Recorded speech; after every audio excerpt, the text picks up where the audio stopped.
My mom told me not to talk to strangers on the internet, but I'm glad I didn't listen. We are the certified Noonas, your sisters in the love of Asian entertainment. I am Natalia. And I'm Sky.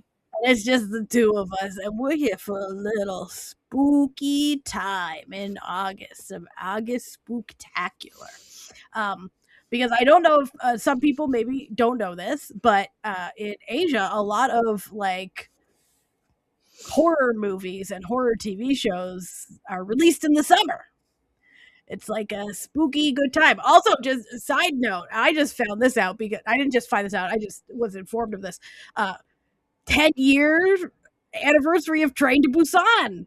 It's back in theaters. It's actually playing in the local theater where I am. That's not saying I live in a big city, so of course it's playing in the local theater where I am. But like, you should check out to see if it's playing near you if you're a Train to Busan head like myself. And I feel like a year or two ago we did an episode on like spooky stuff in the summer. Like we kind of talked about that stuff. Yeah. But it's fun because we really do the spooky season all year round. But there was a show that came out just recently. It came out on July 17th, so a month ago. And we did mean to do it earlier, but we had to watch it. And we tried to give lead time for the listeners too. Exactly. And that was the 8-episode Netflix drama, The East Palace. That we are going to talk about today. So this is a spoiler episode, but we don't go straight into the spoilers. We will give the people who haven't watched it, we will give them sort of a little intro and our initial thoughts on it, and then you could decide to pause us and go watch it, or just keep getting spoiled when we move on. That's fine. You do what you feel. Do what you want. And if you've already watched it, well, come listen to our thoughts on it. Okay. So, and also, just to get ahead of this, I am extremely sick right now. I know this for long-time listeners. This is not a huge surprise. For new listeners, do not be alarmed. I don't sound like this all the time, but I do have an autoimmune disease that makes me catch every single disease that's ever existed. So, anytime someone in a 10-mile radius has a cold, it gets to me somehow. But anyway... Which is why we end all of our episodes with wash your hands and wear a mask, because of me and my sadness. But so I sound bad. Don't worry about it. I'm fine. And that's actually I'm on the way to getting healthier. Like I was worse. Like, we're actually recording like later than we normally do because I on our normal recording day I was like, girl, no, I'm dead. I'm in bed dead. Don't worry about it. But we're going to talk about the East Palace today. Now, the premise of this show caught me immediately because you've got the king and every one of his kids, every one of his sons, they're getting killed under mysterious circumstances. Ooh. They're coughing up blood. They got black veins. It's not good. And then it turns out 30 years ago when he became king, same thing happened to all of his brothers. Suspicious. All right. So the Queen Dowager's like, there's an evil spirit. There's an evil spirit. Kill it. We got to bring in a shaman. Evil spirit. And the king's like, that sounds like some bullshit. I'm a bit of an atheist, but I can't say that because I'm, the king or whatever. So he's like, you know what? I'm going to go see a monk friend of mine.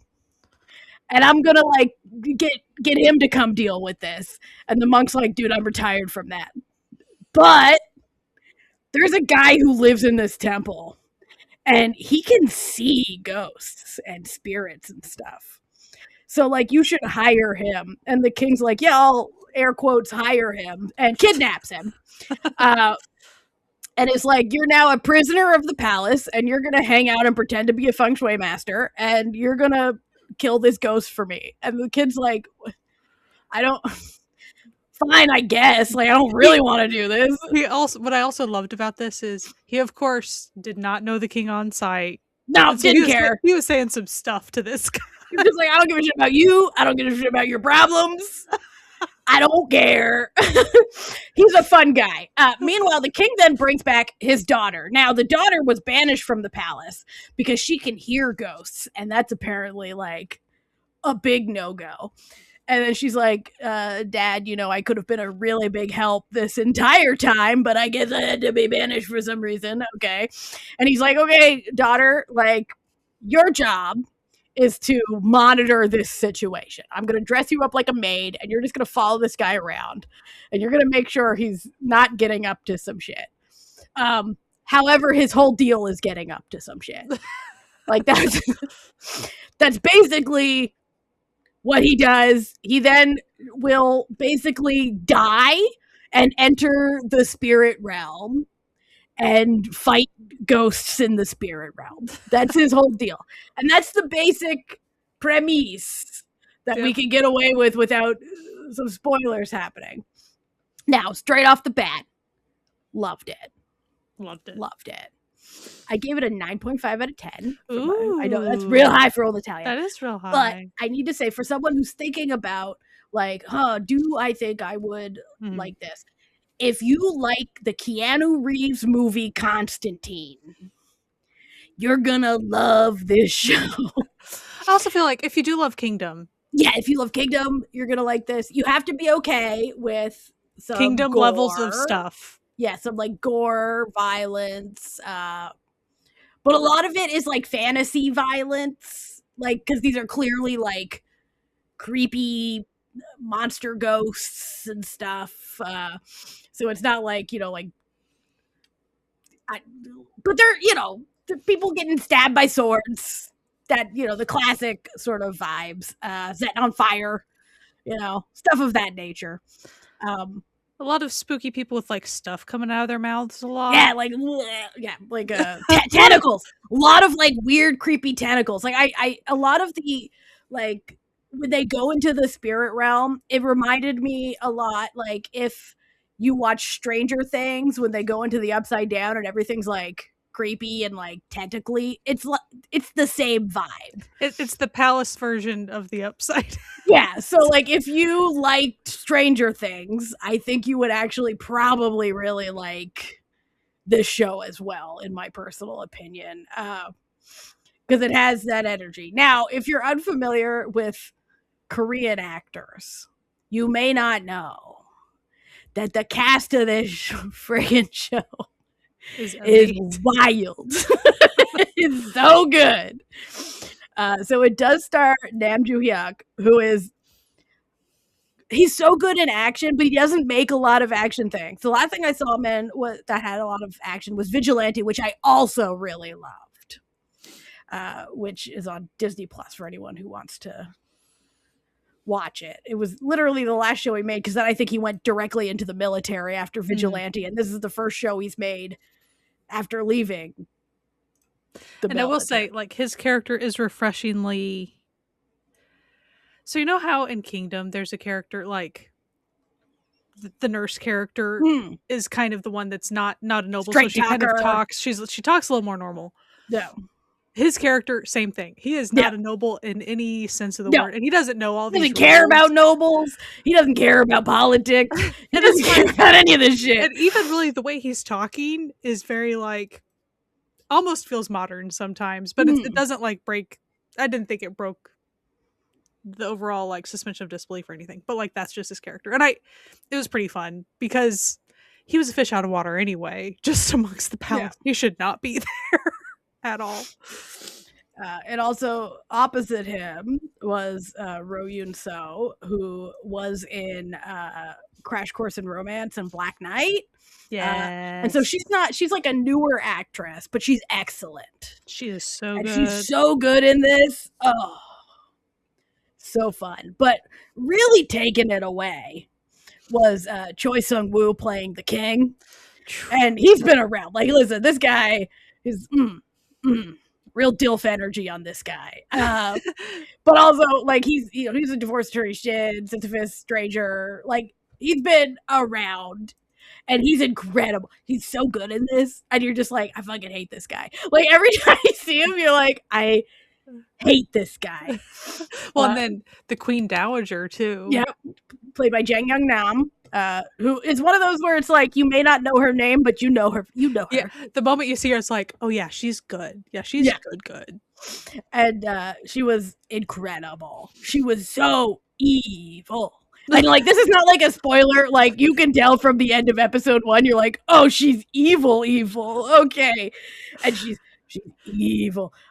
If you like a lot of like villain reveals, this show's gonna be the one for you, because like you never know. Like, and also it had Lee Hong Nae playing this shaman, and he's sort of one where it's like he just kind of shows up a lot of the time. And you're like, oh shit, that guy, that guy's here. Like, that guy's crazy. And he was wild. He was doing wild shit in this. And I gotta say, so for people who are familiar with the podcast, I'm well known that I rarely look into a drama before pressing play, other than like I'll look at the poster and maybe the synopsis. Sometimes I'll watch a trailer. So for this one, I did watch a trailer. And I was like, oh shit, giving real Constantine vibes. I was correct, by the way. It did very much give Constantine vibes, not just in the trailer. But the trailer did not reveal a certain cast member that was in it. That if I had known, this would have shot to the top of my list, and I would have probably watched it the day that it came out, because they're one of my favorites. And I'm not going to say right now who they play, because I feel like that's more spoiler territory. But Kwak Don Yeon is in this, and I love him, and he's incredible in this, because he has a certain, I'll talk more about this later, but he has a certain energy that he brings to roles of this nature that I think a lot of actors wouldn't bring. And, you know, we'll talk about that later. So, for the non-spoiler points, Sky, who would you recommend this show?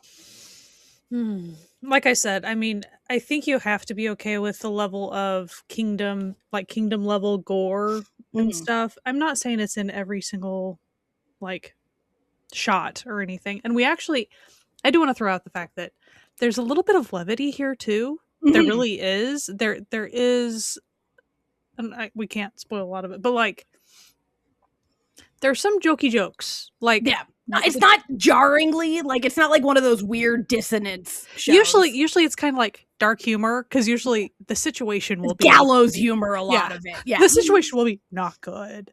But as far as the way the two younger, our two leads essentially, and they're younger characters even amongst everyone in the palace. They banter. They have a lot of good banter, and it's not like it's just when they meet. Like it continues, and as far as you can tell that is a source of them kind of letting off stress a little bit, because it's stressful. Yeah, the whole show for them, not for us watching, but for them, very stressful. For us, it's just a lot of fun. But so I will say, there's that in it, to where like this isn't the most. It looks super serious if you look at the like. Yeah. I thought it was going to be a lot more dour than it was. So, and some people wouldn't really like any of the levity. So I'm just giving fair warning that this is not the most serious. Like, whereas Kingdom was serious, right? Yeah. Like, Beast Palace is definitely a couple steps down from that. And I think that's a little more realistic to reality. Like, not saying the show's realistic in any way, but I mean, like, even when bad shit is happening, people still banter with each other, because that's just human nature, right? To just be like, well, we gotta see something funny going on, like, we're all just gonna go crazy. So I will say, like, I think that I would like some people to try this, because I think they would like the bantery aspect. But you really do have to be okay with like a decent scare factor. I'm not saying a jump scare factor, but it is really, there is a lot of gore. The monsters, there's a lot of them.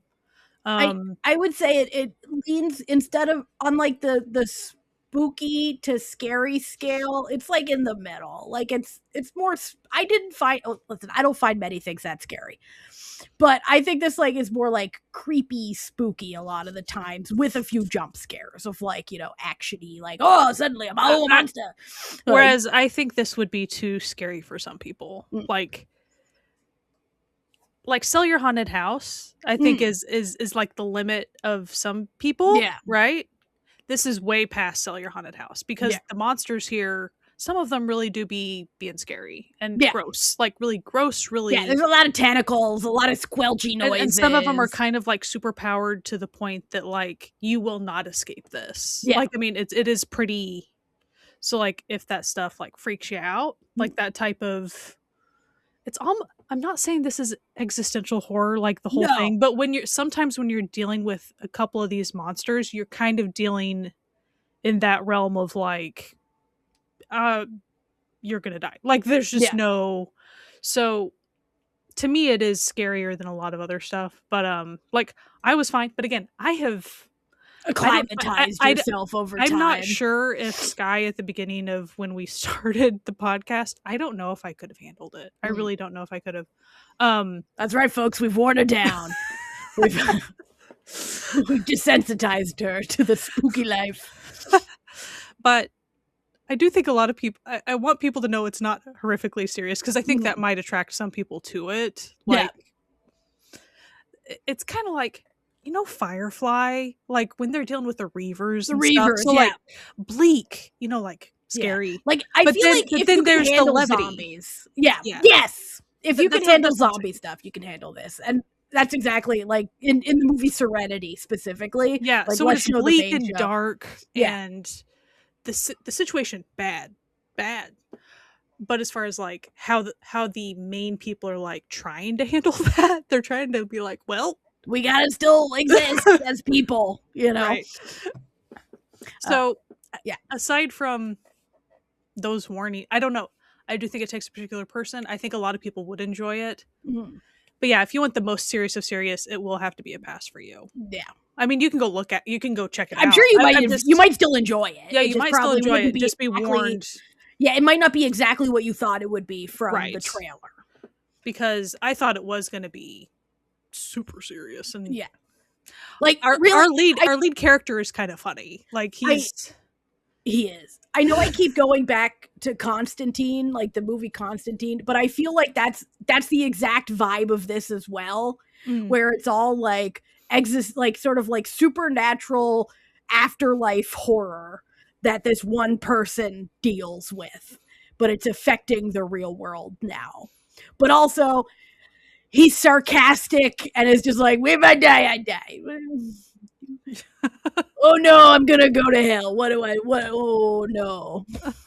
Right. Well, like he doesn't care if he's here or there. Like, he's just like, listen, man, I just want to get the fuck out of here. I don't really care about all y'all's whole deal. I don't know why this affects me.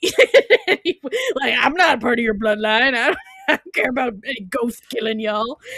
Like, I do think a lot of people would enjoy it. Like that's, I think so.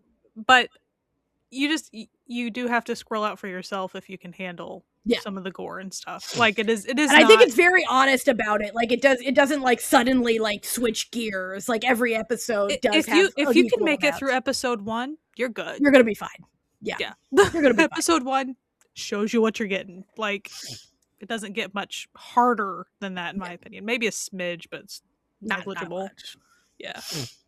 And I think it is at this point where anyone who wanted the spoiler-free energy can move along, or if you don't care, stay. And anyone who's seen it or doesn't care about spoilers because they're never going to watch it anyway and just likes hanging out with us so that you have company while you eat lunch or drive to work, welcome. We love that for you and us. We're going to go into spoilers now. So keep that in mind that after this point, plot points may be spoiled. They will be. They will be. Okay, so let's get into it. All right, so there's like 3 distinct arcs to this show. So the first arc, they're like, there's a pond ghost. There's a ghost that lives in the pond of like, it's a woman and she's vowed revenge, and it's because she was one of the king's consorts and she cheated on him and then they killed her. And it's like, then it turns out, wait, that didn't happen. That didn't happen. And the Queen Dowager invented the whole thing because she hated this woman for not being noble born, and then murdered like 20 random maids just for fun. Like, just straight up was just murdering people. Queen Dowager, terrible. So the first arc is them being like, well, we're going to take down the Queen Dowager and this pond ghost. And once we take down the Queen Dowager, then everything will be fine. And then at the end of episode 4, the Queen Dowager's had a stroke. Like, they've pretty much sent this ghost to the afterlife. And they're like, wait, that was really easy. And you as the audience are sitting there going, wait a second. There's like 4 more episodes. This is what do you mean? Because it was a red herring. That ghost, she wasn't doing shit. Because there was a second pond ghost. And the second pond ghost was the previous crown prince. So the son of the current king, played by Kwak Dong Young, who was chewing up that scenery. And this is what I want to talk about, because I feel like other actors would have tried to make him a bit more dignified. But Kwak Dong Young, he's like, I know why they hire me. And it's not to do a measured, like, restrained act. It's to me to scream till my veins are popping and to, like, charge through every scene like I'm Eddie Redmayne in Jupiter Ascending. Like, I'm gonna, like, fucking just be there being like, rah! And I'm like, yes, I love that for me. So most of what you see of him is of this, like, creepy, long-haired, evil ghost in the underworld, and he's delightful. But this is the part of the show that really got me, because they're like, oh, we gotta, like, deal with the crown prince. The crown prince is an evil spirit. He was killing all of those things. And then suddenly the daughter and the main dude, Guchan, they're like, but wait a second, he wasn't alive 30 years ago. Right. So, like, who was killing all the princes then? And that's when the show did something that for me was so fucking funny that I was just like, yes, show. Where they were like, no, it was just a serial killing. It was just the king and his mom murdering people. And I'm like, oh. They were just serial killers. But when they were revealing this, I kind of got confused for a bit, just because the way they were discussing it. I was wondering if the king, because of all of that, if the king wasn't involved. No, I wondered if he was like a supernatural entity at this point because of all the killing that he had been involved in, because they kept throwing around the terminology that they were using for the other really strong ghosts that become that way because they kill other people. Yeah. Since they kept throwing around the Akwi phrase, like, I thought that he had, like, supernatural capabilities on some level, because as they were revealing, like, oh, he killed his brothers. Yeah. Oh, his son. Like, yeah, and his son. And his mom killed people for him as well. And I'm just like, oh my God. Because I think they were like, they were saying he's an Akwi, because Akwi was like the evil spirit. But I think it's sort of like being like that person's a demon, like that person's like evil in the most human sense. In the human sense, it's like he's evil and all this, and he killed his son, who became what everyone called him, because he was like, because his son could also talk to spirits. This was like the Late Show reveal. Was that the son, like his daughter, also could talk to spirits, but was hiding it. Well, not talk to, but, like, was it just listen? Could he could hear too. He could hear them and, like, communicate with them. So, like, they would tell him things. They didn't really, like, go too much into that, truly. And so he was just like, all those spirits were telling him, like, your father's a killer. Your father killed us. And he's like, well, shit, if it's good enough for him, good enough for me. I'm going to kill all my older brothers so I get to be crown prince. But he wasn't as slick as his dad was. So his dad figured it out. And in, like, just like the dad then murders him and poisons him and is like, listen, there should really only be one serial killer king of this country. Just putting that out there. And he's like, how dare you, Dad? Like, how, you know what? Fine. I'm going to spend the rest of my afterlife haunting yo ass. And I'm just like, you know what? This energy, so good. They then pull out like a mid-show, like plague. Like, this show has everything, okay? And so all the plague ghosts, and it's never really like, it wasn't explicitly explained, but I think we're supposed to infer that the plague was supernaturally caused. Like, it was all part of the prince's plan. Because the random physicians and stuff would be like, dude, I haven't seen this before. Yeah, like this is weird. This isn't coming from anything in particular that I know of. Yeah. So the king's like, well, I guess instead of just quarantining these people, we should just straight up murder. Because he just murdered. His solution to every problem is to just kill it a little. How about we just murder?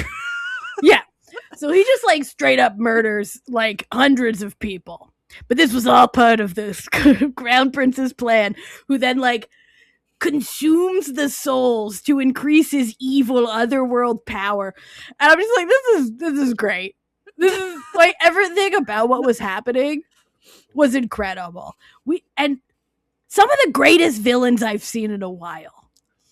Because they were over the top, but not so over the top that you were like, I'm now out of the story because you're too cartoonish. It was like just the perfect amount of like megalomaniacally evil. So you're like, yes. Like, especially at one point, they give the Queen Dowager a stroke. So she spends the second half of the show just like tromping around with a cane. Half of her face is like, you know, they did such a good job with the makeup. Oh my god, because she's not as old as she is in this. Right. And she was just screaming, blood spewing out of her mouth. I'm just like, damn, girl, like, girl, okay, incredible. And then meanwhile, what I loved about it, so you have the king just being evil, like, yes, kill them all, kill the children, kill the elderly, yes, evil, haha. And then you have, like, you know, all the evil, like, shamans and the ministers, and then you have, you know, the evil spirits and evil, and then you have the two main characters who are the most normal seeming people in this whole enterprise. It's like everyone else is so evil that these two people who are just, they're not particularly good. You know what I mean? Like, they're not like righteous warriors in any way, but they're just so normal compared to everyone else that you're just like, you're just the everyman. Where it's just at this point where he's like, all right, man, I'm just going to go drown myself with a stick coated in blood and then a bell, and that'll be great. You're just like, yeah, that seems normal now. That's just regular person behavior. Sky. So then, sorry, Yeah, there was barking in the back. That's what I made a face That's about. fine. So what I was gonna say was, we have all these monsters, and then there's this one particular monster. I was just about to say, Sky, you want to talk about the little guy? Yeah. I don't remember what episode he showed up in. Was it episode like 2 or 3? I think it was like 2 or 3.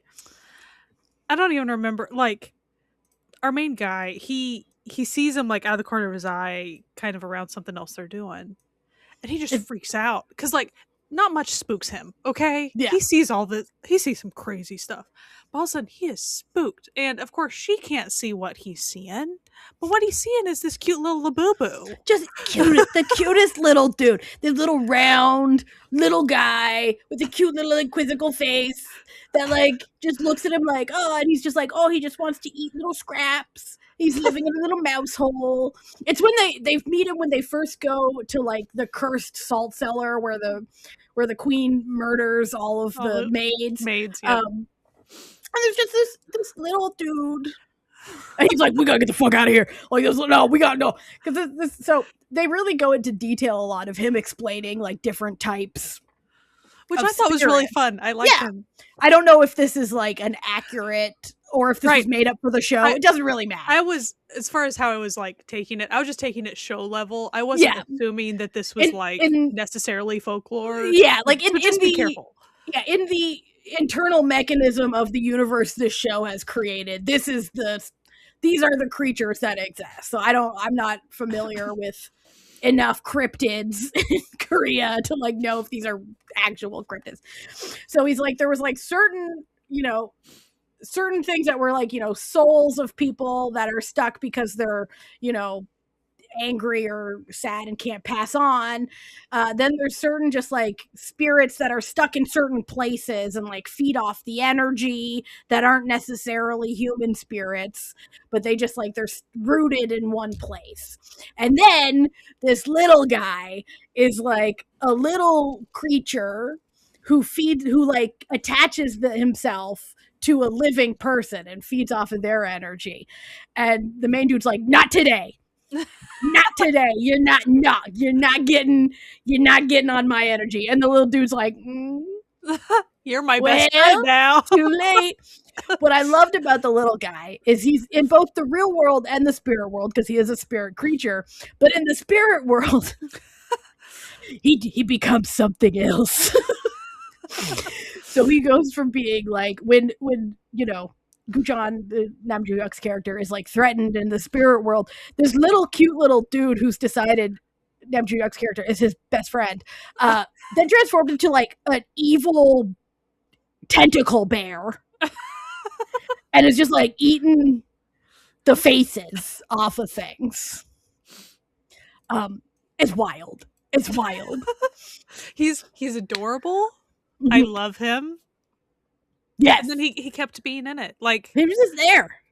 He would just show up at, and he is goofy to where that's why like if you're wanting serious and like really being as far as does he take me out of the seriousness that is the show? A little bit because he is very cute.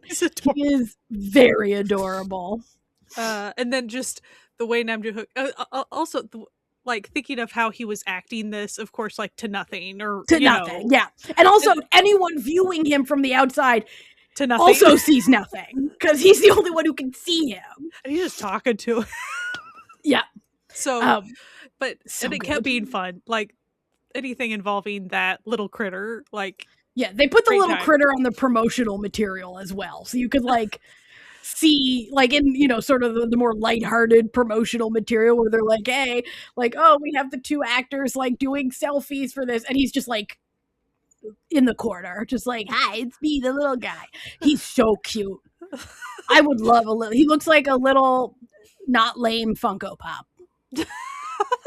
Like he's got. I like the way his face turns when he's changing. He reminds me of in Princess Mononoke, the tree spirits. How they kind of have the weird little Kokodor. What are those guys? Anyway, you know what?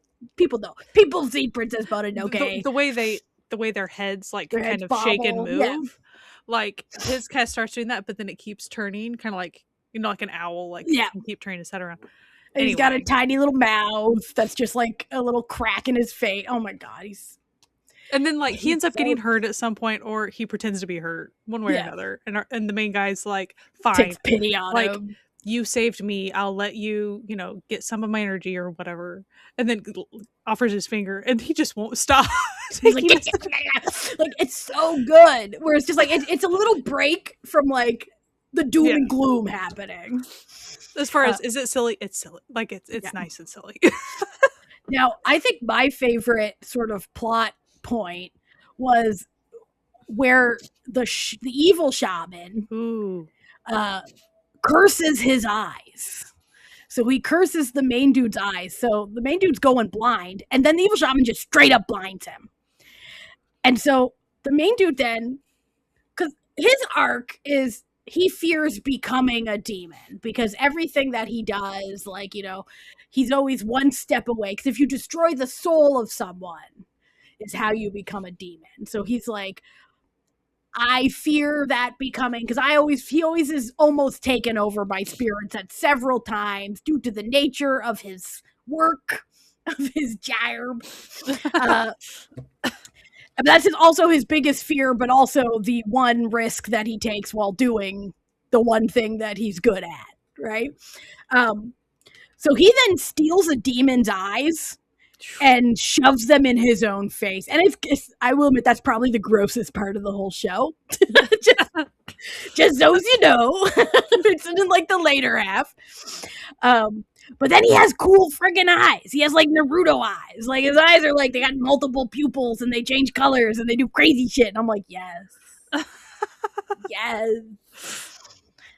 Everything about this show was like, hey, Natalia, here you go. You want to have some fun? And I'm like, yes, actually. I do want to have some fun. And the thing is, I will say, like, as far as the end or near the end, I would have been fine. Not fine. I'm not saying I'd be happy that the character never came back or whatever, but these types of shows, we've talked about this a lot before. Yeah. Natalia and I are fine if narratively something makes sense that a lead character has to die. No longer be on this mortal coil. Yeah. Because, especially when we've been playing in the underworld so much, and there's a lot of sacrificial stuff going on. So, like, it wouldn't have shocked me if he never came back. Yeah. Type thing. We were actually talking about this before we started recording, where there is a point in the last episode that I truly believe that should have been where the show ended. So in like the last episode, like he goes to the underworld to save, because she knocks him out to go to the underworld to trap her brother's spirit to like save the kingdom, whatever. But obviously that goes haywire because the brother, who's now an evil demon himself, is just like, he's crazy powerful. He then goes, he pledges his allegiance to this crazy monster that's been the reason that all of these spooky things can happen at the castle. Not explained. Very fun. I love when I genuinely love primordial acquis. Yeah. It's like, okay. Just like, yeah, okay, sure, man. Whatever. Like, I have no problem with them being like, yeah, of course there's a big fucking weird ass monster here. Like, oh great, you built this castle on a cursed land. That's a concept I get. Okay, you don't have to explain that to me. Who gives him like a sword that's chained to him, and like he's now has like chain mace sword, which fun action sequence. They have like a whole wuxia style like martial arts battle with like stuff exploding. Anyway, he destroys the soul of the crown prince, which turns him into an evil demon. Okay, but then she like, the memory of her brings him back. And then he's like, I guess I'm gonna go fight that primordial spirit that I promised to help. Like, listen, real dick move, but you know what? I get it. So then, but his body's still in the real world because he basically like almost dies to get in the spirit world. That's like their whole thing. And he stabbed himself in the neck. So she like cleans him up and he's in like a coma. And she's like, I know he's not dead. And then she sees that like the little dude that she can't see but she can hear knocks over something, and she's like, he only attaches himself to alive things, which means he's still alive. So she then goes to the river where his mother died due to a whole bunch of plot armor situation that happened. And then she walks into the river and she's like screaming like, you need to come back, you need to come back. And then she hears the bell. And it was her bell that he took with him so that she could hear him in the spirit world. Now, if right after she heard that bell, the end credits started running, this would have been a 10 out of 10 show for me. That's what made you take it down. That's what made me take it down, because I'm like, it wasn't a bad end after that though. Like it was fine. Decent. It was decent, but I'm like, he could have just been stuck in the spirit. That's a more fun show, because then she has to go back in the spirit world in season 2 and like find. By the way, shit. There are season 2 vibes with this. Oh, very much. They're very much like, listen, if they don't make a season 2, it's because Netflix like is dumb as hell. Yeah. But he comes back, and then the king, he's like, yeah, king, like, you're sitting on a cursed ass throne, king. A curse of your own friggin' making and the making of your descendants. Like, congrats. And he's like, so I'm gonna like leave the palace, right? Like, I did everything. You're gonna actually like not murder me like you did every single other person you've met in the show? And the king's like, yeah, we'll see. So then he leaves, and then you can see there's still a chain connecting him to the palace, which is like the so the other thing Sky and I were discussing, that I think if they do make a season 2, the plot should be that he comes back wrong. Because I love that vibe. What I want is, so like, he got cool eyes out of the deal for season 1.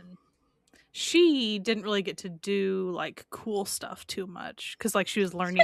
She got to do a little bit, but like not as much. But she was learning it, you know, like she's new. She's new to the whole situation, and so like I want her to be able to do more cool stuff later, unless she doesn't want to, which is fine. Yeah, which is fine. Now another thing that I think both Sky and I loved: no romance. Yeah, I mean you can see. Oh, they got chemistry. There's a tension. Chemistry. If someone wants to see romance there, you definitely can. You can also just see friendship and just being someone to depend on. It honestly can just be just purely platonic, coworker type situation. I could see like how they would like lead into romance in the future, sure.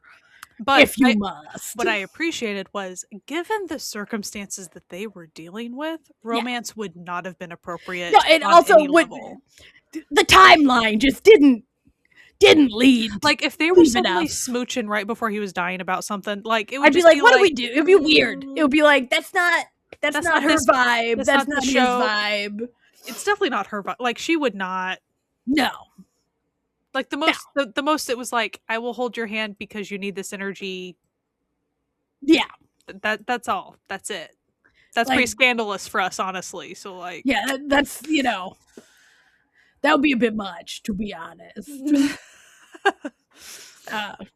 And also the king's like, don't you dare have thoughts about my daughter. And he's just like, what the fuck? Listen up, King. You're the one who like made her hang out with me every day, all day. And also I'm aware that most of your wives weren't noble women either. So maybe just chill out. But also, I'm busy. Also, the king always hated his daughter. Yeah. Well, it's like the king. I'm a little conflicted on this because I feel like the king didn't hate his daughter, but was scared of his daughter knowing what he did. Which was the real reason that the daughter and the mom. Let's say he didn't treat her well. No, he was bad. He was a bad dad to every one of his children. Let's just say he was a terrible person, a terrible husband, and a terrible father. And also, his mom was a professional poisoner. A lot of crazy shit happened. Like the really messed up family, to be honest. Like not the healthiest family dynamic you could possibly imagine. So how quickly did you watch this? So I was going to start it earlier, but I started it last Sunday. So it's Saturday now, and I finished it on Thursday. So in less than a week. But so when I watch something for a show, if it's under like 10 episodes, like I'll like sparse it out for the week before we record so that it's fresh in my mind. And we usually record on Thursdays, so I usually start on Saturdays and then watch. But last Saturday, I went to see Spider-Man, which was great, fun, good movie. And I was masked, so me looking like this today, I got sick before this. This was un-Spider-Man related illness. But so I started it on Sunday, and I usually do like chunks of 2. So I'll do like 2. And so that's what I did, and I finished it on Thursday, and I was just like, hell yeah, brother. Yeah, so I watched the first 3 like all in a binge weeks ago. Like pretty soon after it dropped. And then I was trying to like hold off. I think I watched it just to like be closer to the time. Yeah, I think I watched it like the week before recording now, just to make sure I could get it done. But can't remember, because I could have blown through this thing. Like, because I will say, as far as I think the viewing experience of this show, it felt like a movie each episode. Yeah, like, and I really think if you were gonna binge it, you should do 4 and 4. Yeah, I don't think it should be all 8 like at one time. I think a 4 and 4 would probably be, because like that's sort of like the narrative arcs where it's like suddenly you realize, oh wait, and there's a different story happening. Actually, where I ended up stopping it. So maybe I watched 4 at first. I don't remember. It stopped when the daughter was asking the king in the stable, like as he was about to go hunting with the young prince. With the prince. Yeah. She was like, "How did your brother die? How did your other brother die?" So like that was the conversation that I was like, I have to stop here or else I'm going to keep watching this whole thing. Yeah. You're like, I can't listen, as soon as she starts questioning him, you're like, oh, this man's no bueno. Because I watched how his response and then the way she backed up from him, I'm like, oh shit. Like this is bad. Oh, she's hearing things. Right. Yeah. I do think that like a 4 and 4 would be like if you have 2 days to spare, that would be like a really great way to spend 2 days, to be honest. I also made sure that I watched the last episodes when it was daylight, just in case. I was fine. I didn't. I actually wanted to make sure it wasn't right before I went to sleep, just in case. See, I meant to watch them Thursday morning, but on Thursday or on Wednesday was when Sky messaged me. She's like, "Girl, do you want to record later in the week? Like, I know you dying." And I was like, "Sky, yeah." So I actually watched them Thursday night, and I watched them on the big TV instead of watching them on my iPad. So I made Matthew watch them with me. Matthew's my husband for anyone watching. And he had no idea what was going on, but I wanted to mention this. I almost forgot. The music in this show is so good. It's like heavy rock, but with traditional Korean instruments added, and it's sick as hell. Oh, I also wanted to mention, so the first couple of episodes, as far as when we are kind of getting introduced to, let's just call it the Upside Down, when we're getting introduced to the underworld situation, and pretty much you're seeing him go in there with a sword, hacking at stuff, and then it's kind of like, go against this monster, go against that type, like it felt very video game to me for a little bit, which I found incredibly fun, like as far as when he was entering that space and doing stuff, like it was really cool. But then I knew we would have to like not be video game the whole time. We had to go like have palace stuff. Like I understand. I was having fun. Basically what Matthew watched was the final battle that he has with the Crown Prince. And both him and I agree, like this was some sick like wuxia style. Like, and I was saying I really appreciate that they went with a more like martial arts film vibe to the choreography and the filming, because like you can see wire work in that, like you can see sort of like the running across walls, like the like you have the ability of flight in this, but they don't do that when they're in the real world. In the real world, everything is very grounded and realistic in sense of like what people can do, but in the spirit world they're just flipping all over the shit. They're flying everywhere.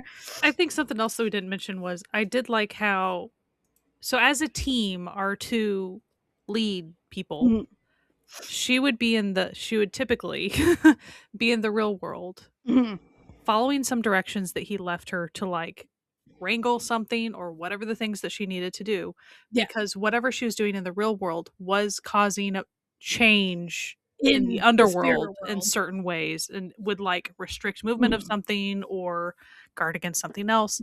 And so like I really liked the teamwork aspect, but also I thought that was really cool. So we would be bouncing back and forth, and like it, to me, that's why every single episode felt like a whole movie to me, because like we're doing a lot of stuff. Like I also really liked as it went on, as the Crown Prince is getting more powerful in the spirit world's ability to affect the real world increases.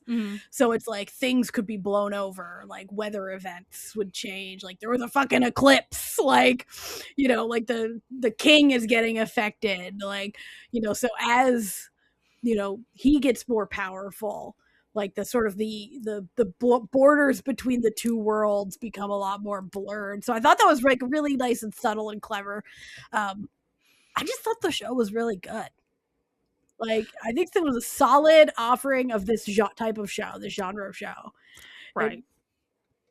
It didn't get too explainy. Like it explained enough that you could infer. Listen, I know there's a literacy crisis right now, but it's not hard to infer what's going on this one.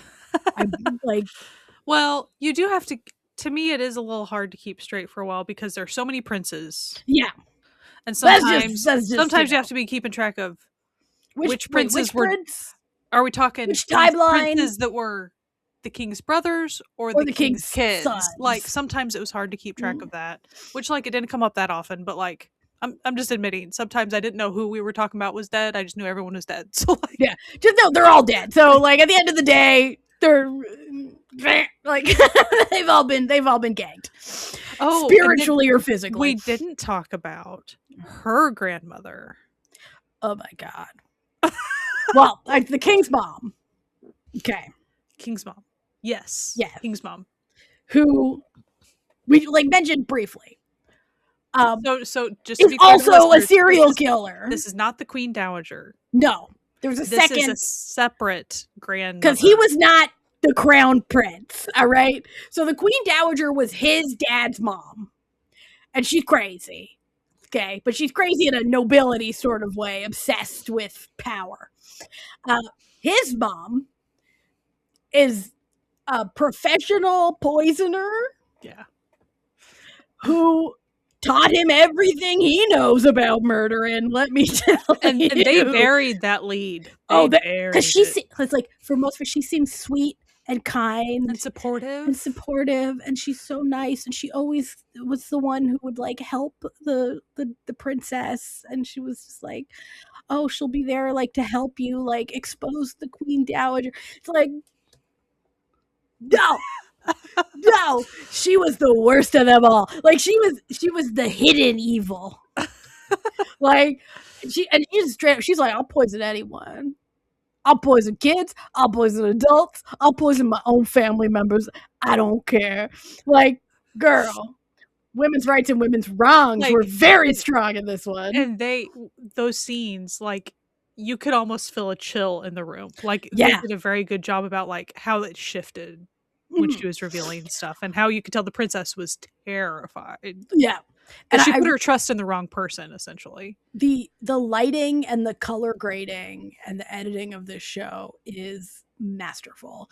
There's like a bunch of these, there's like a couple scenes where the princess is in like one room, usually after she's been injured, she's recuperating, and they have Guchon like sitting outside, and the lighting difference between him, so he'll be sitting and it'll be cool tone lighting to show that he's just like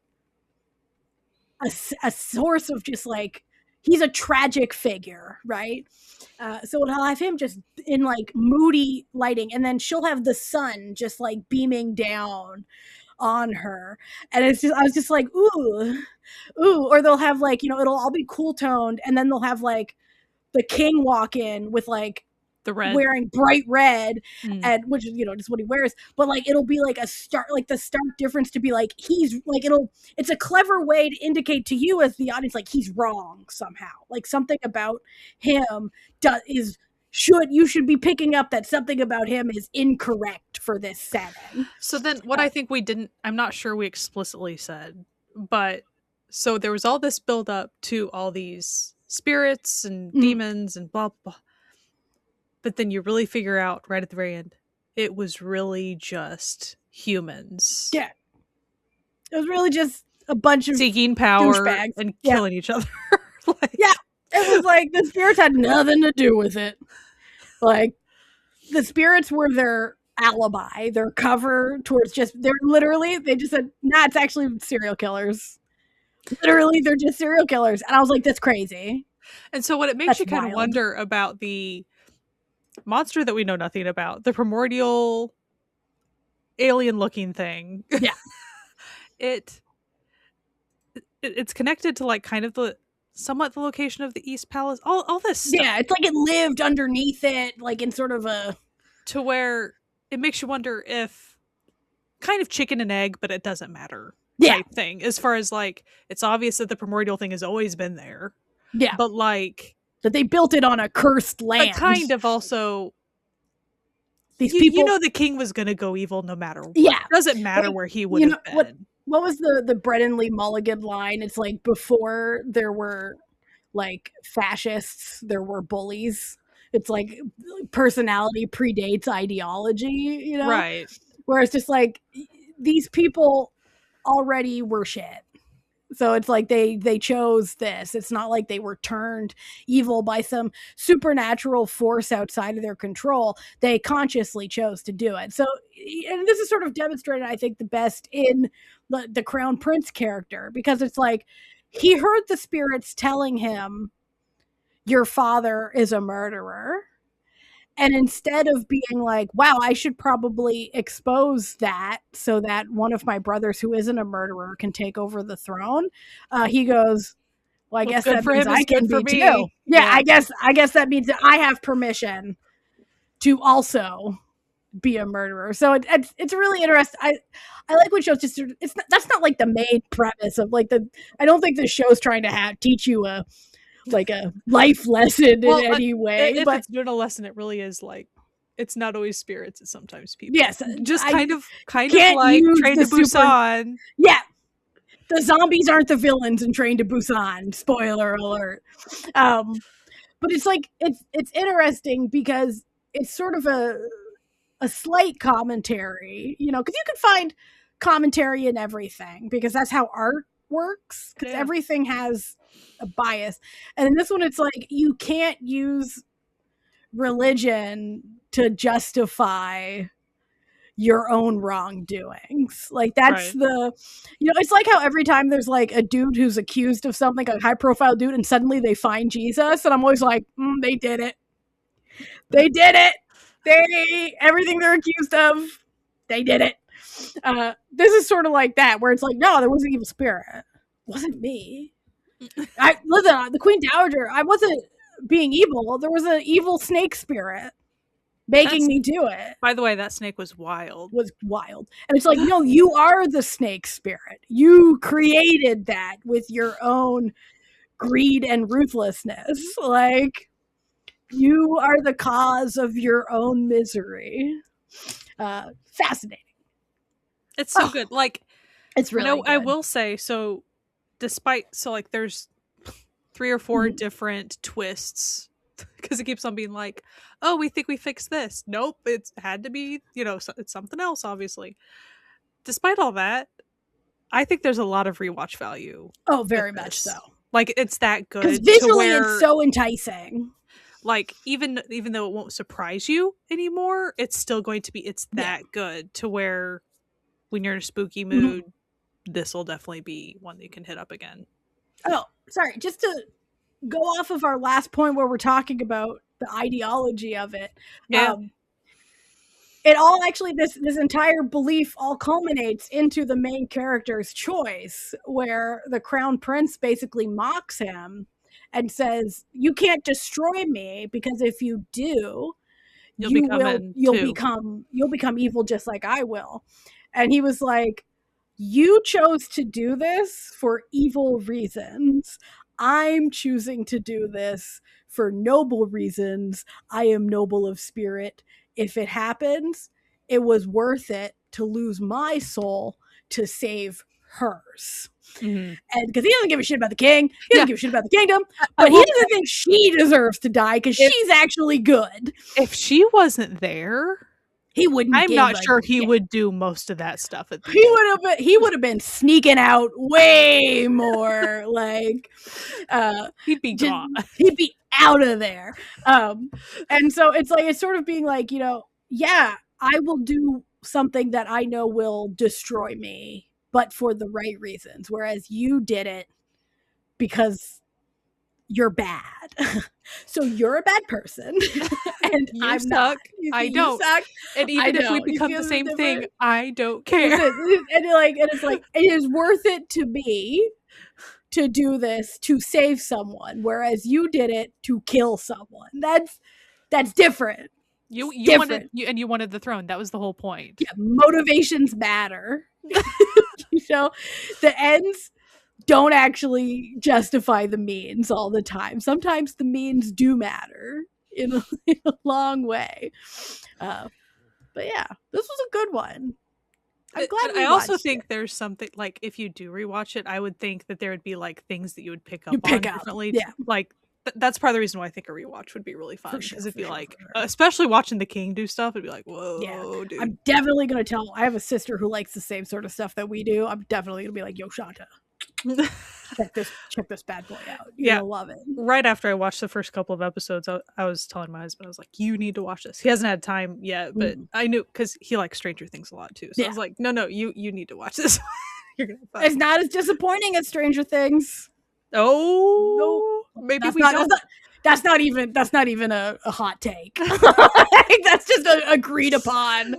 What I was gonna say was maybe we don't want too many more seasons. Maybe we just want season 2 and that's it. I think that's it. I think we're good. I think because that'll make 16 episodes. That's just a full KDrama. Right.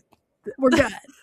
Now, it out. To be clear to listeners, we have not heard that there's a season 2. No, we're just reading the vibe of the way they I'm not saying it ended with, but it was like it was a bit of a cliffhanger, to where it's like, okay, I see what we're doing here, and we definitely had the chain leading back to the palace. Like okay. And definitely Mr. Primordial thing that did feel like I feel like we could tap into that a little bit more. I feel like that was a lot more information there that we did not get, which we didn't need to get. No, this is the thing. I don't need everything explained to me. Like, some things just be like, oh, that's weird. Cool. Well, like, sometimes I like having limited knowledge because, I mean, obviously the lead character knew what was going on, but it was like, for instance, the princess wouldn't have any idea. Like, no one else would know what's going on, so it's totally fine.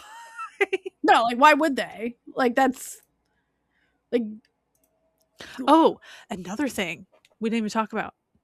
We talked a little bit about the shaman, but later on, the shaman is like really actively working against our lead guy, like while the lead guy is in the underworld situation, and that was wild. That was crazy. And also, it's like so basically when there's like a dual cursing, when he gets his eyes cursed, Guchan also curses the shaman, who loses connection with his deity. So then he takes the crown prince as his new deity guy. That was crazy, man. Oh, it's crazy. This show's crazy. He's an actor. He showed up in like a bunch of things. Like, he was in Uncanny Counter, season 2, I think. No, season 2. No, he was in season 1. He was the main villain of the Uncanny Counter season 1. He's still in season 2 as well. Yeah, briefly, I think. He's only like 2 episodes in season 2. Strong Girl, Namsoon, Inspector Ku, he was there. The Legend of the Kitchen Soldier. He was. He was the second lead in that one. Like, he worked in the kitchen with him. But he's like really good at unhinged roles, and he, like Kwak Jong-yeon, is very cool with just doing the most. Just absolutely going all out, just screaming, veins pulsing, like, not those 2 actors not afraid to look ugly. You can tell they didn't get Botox. Like, they're just like they're expressive as hell. Okay, love that for them. This show is great. As I said, I gave it a 9.5. What would you out of 10? Oh, I don't typically rate them, but I know, probably a 9 or a 10. Like, I mean, for me, it's the perfect level of like scary, spooky. Yeah. Plus, I really did like the cute little adorable guy. The little dude. I was not expecting little dude. And even if we didn't have little dude, I did like the banter, like that type of stuff. I have a really soft spot for whenever stuff lands it correctly, because sometimes that vibe does not work, and it bothers me. For me, this worked. I'm not saying it would work for everybody, but I thought it wasn't jarring. I thought it was just kind of humans being humans in the midst of crap type thing. Yeah. So I thought just always showed their humanity when they were just trying to I liked it. Joke, halfway flirt through it just to be like getting out of their head a little bit is usually what they were trying to do. Like, they were just trying to get to the next task, which they'd probably die during too. Like, it was just like, I just think it was an incredibly balanced show that really delivered on everything that it basically premised and promised it would be. Yep. And it had good energy, great cast, incredible filming. Like, it looks incredible. It's great. I think a lot of people would like it. If you haven't checked it out already, you should. Yeah, for sure. No. And if you haven't checked out all of our episodes, we got so many. We're almost at year 8 of doing this podcast. We're so long. And all of our episodes can be found pretty much in audio on most places where audio podcasts are. And in video on YouTube. If you like YouTube, please like and subscribe. You know the deal. And as always, you can go to our website, certifiednoonas.com, where every single episode has an episode post that you can either listen to or watch on the website itself, if that's what you want to do. Anyway, we hope you have a fantastic week. And if you like this podcast and we contribute to your fantastic week, and you were like, man, I got a couple extra bucks that I would love to give them, which we understand not everyone can. Times do be tough out there. But you can go to our Patreon, patreon.com/certifiednoonas, and join the fan family. They're a fan from the web. They've been giving us, putting money in our little tip jar for 8 years. And we just think, chef's kiss, little smooches, little parasocial smooches to all of them. Actually, we are friends with many of them, like actual, like, have met. But anyway, we hope you have a fantastic week. You should join our Discord if you haven't already. Links will be down below wherever you are.